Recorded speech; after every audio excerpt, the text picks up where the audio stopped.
Castillo. Así es, Cristian Castillo del PT, es un gusto tenerte. ¿Qué tal, Karin? Bienvenido. Hola, ¿qué tal? ¿Cómo están? Bueno, un presente difícil, hablábamos fuera de cámaras, muy complicado. ¿Alcanzan las medidas? ¿Qué te parecen las medidas que se están tomando para paliar semejante grado de pobreza en nuestro país?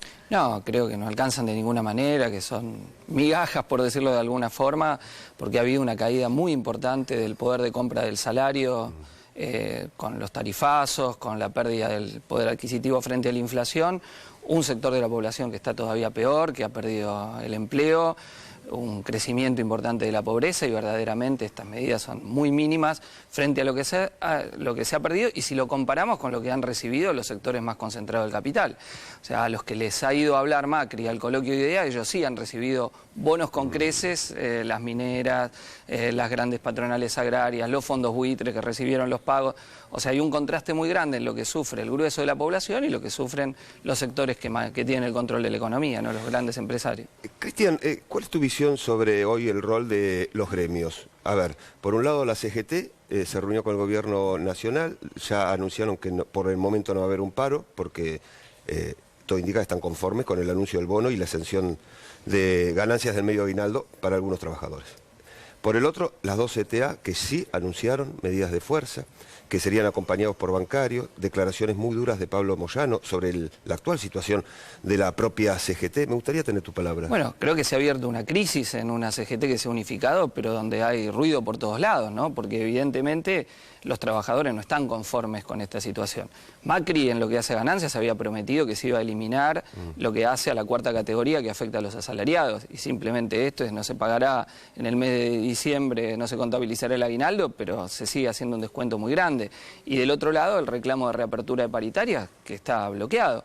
Hay muchos sindicatos que pactaron, incluso en cuotas, 30 y pico por ciento, 32, 33, y la inflación va a superar el 40. Entonces, es evidente que ese es un reclamo que ha ido creciendo, y la cúpula burocrática de la CGT, en vez de convocar una medida de acción, lo que hace es una tregua con el gobierno, que es lo que le ha permitido avanzar en todos estos meses. Ahora, ¿la medida de acción incurriría en una solución para la persona que necesita hoy por hoy esa atención inmediata? Si se mostrase la fuerza de los trabajadores, el descontento se pudiese expresar, nuestro planteo de la izquierda era la necesidad de un paro activo nacional, con movilización, ganando las calles, donde ese reclamo se haga patente. Ya no es tan fácil poderle dar la espalda cuando ese reclamo se expresa masivamente. Y porque la resistencia en todos estos meses se ha expresado, no es que no ha tenido expresión, ha habido manifestaciones masivas, incluso la que se convocó en su momento para plantear la ley antidespido, que fíjense el colaboracionismo de estos dirigentes sindicales, que incluso cuando le vetan la ley que ellos habían reclamado, no fueron capaces de hacer ni siquiera otra movilización o un plan de lucha consecuente. Entonces, digo, sin embargo, esa protesta, esa bronca, ese descontento con las medidas tomadas por el gobierno, no han tenido una expresión centralizada unificada. Eso es lo que reclamábamos nosotros, planteando la necesidad de un paro activo nacional y un plan de lucha del conjunto de los trabajadores. ¿Cómo se sitúa la izquierda en este sentido? En una oposición que hoy por hoy está siendo un poco más paciente. Yo creo que nosotros fuimos oposición por izquierda al gobierno kirchnerista, y ahora somos obviamente oposición a un gobierno que es de los ricos y para los ricos, como habitualmente se lo llama, y que en ese sentido a nosotros no nos pueden achacar el colaboracionismo con el gobierno anterior, o las bolsas de José López, o la corruptela que ahí estuvo establecida. Y además, nosotros somos consecuentes. El Frente para la Victoria tiene muchas veces un doble discurso. Se opone en la Cámara de Diputados, pero en el Senado le ha votado la ley de blanqueo, le ha votado el pago a los fondos buitres, le ha votado la aceptación de las autoridades de la Agencia Federal de Inteligencia, es decir, todas medidas que para el gobierno eran clave. Y además los gobernadores del Frente para la Victoria aplican planes de ajuste muy similares a los que aplican los de Cambiemos. En ese sentido, el Frente de Izquierda es una oposición consecuente tanto al macrismo como al Frente para la Victoria, a las distintas variantes del peronismo, y al Frente Renovador de Sergio Massa, que también ha jugado un papel de sostén de las políticas del gobierno en muchas medidas fundamentales.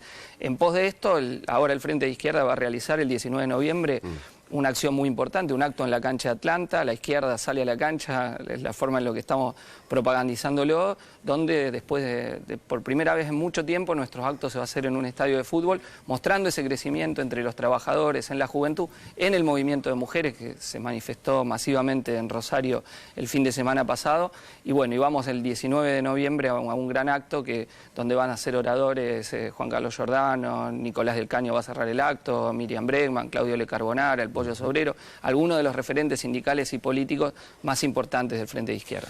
Cambio de tema, Cristian. En provincia de Buenos Aires ya fue aprobado, fue un proyecto de ley, se debatió y se aprobó el cupo de travestis para trabajo en el Estado, hablando de empleo. En la ciudad y a nivel nacional, ¿hay proyectos también desde el Frente de Izquierda, por ejemplo? Sí, sí. Es un proyecto, digo, que en provincia de Buenos Aires, por ejemplo, el Frente de Izquierda apoyó. Sí, apoyamos, fue un proyecto que presentó la diputada Karina Nazábal de Frente para la Victoria en aquel momento, fue muy discutido en la Cámara de Diputados, yo estaba diputado en ese momento, logró la aprobación y hace muy poquito la reglamentación. De hecho, nosotros del PTS apoyamos la pelea porque eso se cumpla en la Municipalidad de La Plata, porque estaba el reclamo y no se daba lugar, cumplía, claro. y eso se logró. Y ahora distintos diputados del Frente de Izquierda, tanto del PTS como los compañeros del Partido Obrero y Izquierda Socialista, han presentado proyectos desde la legislatura de Córdoba, Neuquén y en la ciudad de Buenos Aires.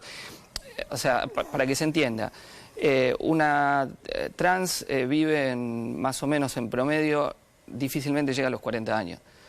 O sea, por los niveles de discriminación que hay. Entonces, dar un cupo de trabajo en el Estado, bueno, por la situación que se tiene que vivir, donde es una muerte sobre todo elegida, la vida se lleva adelante con transformándose en trabajadora sexual la mayoría, entonces esa situación es muy compleja, muy difícil, y el planteo del cupo para que tenga un puesto de trabajo en el Estado tiene que ver con una cuestión de la supervivencia y bueno, y es algo que hemos apoyado fervientemente. Cortito, sabes los tiempos de tele mejor que nadie. La apertura de villas, esta mirada que está teniendo el oficialismo con los asentamientos, ¿cómo lo están viendo? Yo creo ¿Están que participando?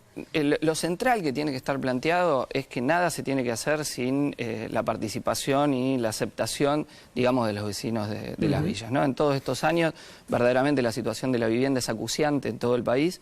3,5 millones de familias que están en emergencia habitacional. La provincia de Buenos Aires se concentra mucho de esto. 2,5 millones. Vos recorres cualquier lugar de la provincia y vas a ver que eso prácticamente no cambió, ¿no? Y es una parte de la población que no tiene acceso a los servicios básicos.